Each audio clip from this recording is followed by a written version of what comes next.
So getting started here,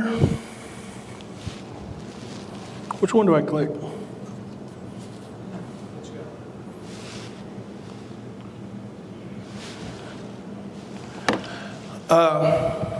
We're going to be talking about PWD and how we're using it in the Delaware Basin. This is a slide just kind of covering how the industry is kind of shifting towards deeper and longer laterals. Sebastian mentioned it earlier. This is a plot of all of the laterals or wells in the Delaware Basin with a total measured depth greater than 25,000 feet. And these are wells drilled since 2018. I kind of colored them by year there on the right. And you can see the big uptick from roughly 150 wells to over 300 in 2024. Kind of holding flat, a little bit of decline in 25. And looks like we're holding steady so far in 26. So, getting to the basics here, like what is a PWD? It's a tool we use to measure downhole pressure while drilling. It measures the annulus pressure, the drill pipe pressure on the inside. It's in temperature. It's able to be pulsed up with your MWD tool. We then communicate that over to our real-time EDR. They typically, they can be calibrated for anything up to 14,500 PSI, and the one we ran in particular was rated for 347 degrees Fahrenheit. They're easy to calibrate. You do it on surface with a hand pump, just pressure up to 2,000, make sure everything reads right on your gauge versus what the tool's reading. Then you make up the tool, send it down hole.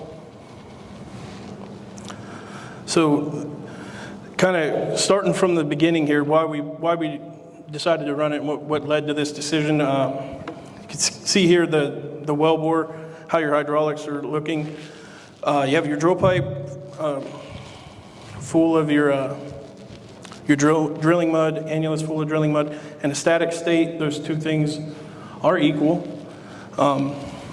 But yeah, so basically your hydrostatic at the shoe or the toe of your well is the same uniform as it relates to your hydrostatic pressure and your mud density. But as you begin to pump, you have friction forces working against you, both inside the pipe trying to push against you up, and outside the pipe trying to push against you down. This leads to a shift in forces, and you can see that your hydrostatic pressure actually seen, for the most part, or I guess exactly shifts to the right, increasing it, and then as you get out in the lateral with different geometries of tools and everything, it increases substantially more. So, looking at an ECD window here, this is from the SPE Drilling Engineering Handbook. The picture on the left there is straight from the textbook. You see your pore pressure required to, hold the well from taking a kick or falling apart on the left, and then on the right you've got your maximum mud density at which you would begin to break down formation, either inducing losses or creating a wellbore stability issue. There on the right, that's an actual example from one of our wells in the Delaware Basin. The yellow plot is the breakout minimum mud weight required to prevent breakout, and the blue is, of course, our fracture gradient. Worth highlighting here, kind of the reason we picked that is you can see that, I don't know if you can see it, but that one little spot there where the yellow kicks to the right and the blue kicks to the left, we basically have less than a 1 pound window where we are not having breakout, not having losses or any sort of wellbore stability problems. But that's only half the problem. I mean, most of what we deal with in the Delaware, we're pretty good about keeping the wellbores open and not being on losses while we're drilling.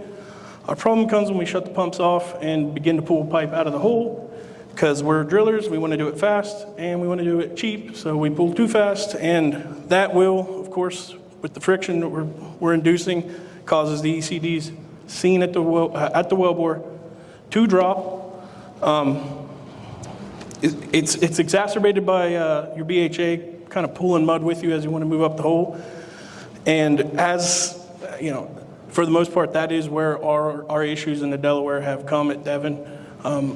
So, we tried to, we ran this PWD with the thought of like fine tuning our MPD system so that way we could better mitigate this.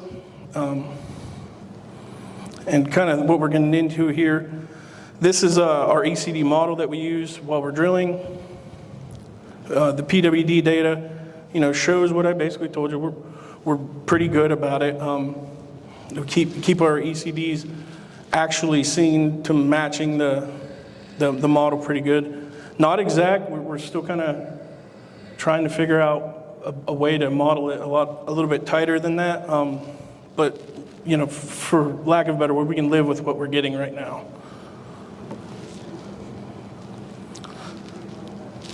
So here it is again from another well. Again, you can see same thing. We're able to hold it, well in our range and keep the wellbore stable. Everything's good. What's worth pointing out here, you have all this kind of noise off to the left.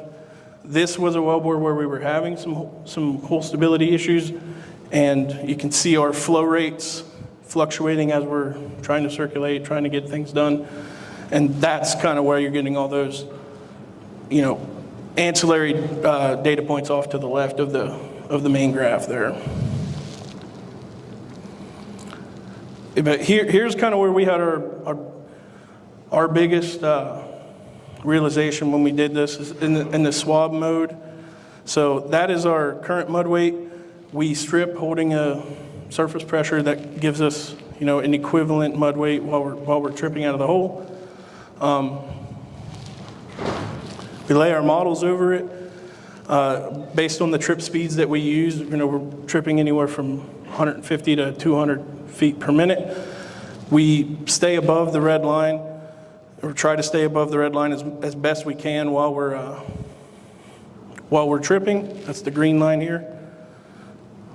And then you can see on the first well we did this on, we did a good job of keeping that pressure above our static mud weight line, which is kind of the baseline here. And then the second well, where we had the wellbore stability issues, you can see, we didn't hold pressure long enough. We got up inside a casing, probably should have held it a little bit longer. And when we started tripping there, our ECDs did drop below that static mud weight line.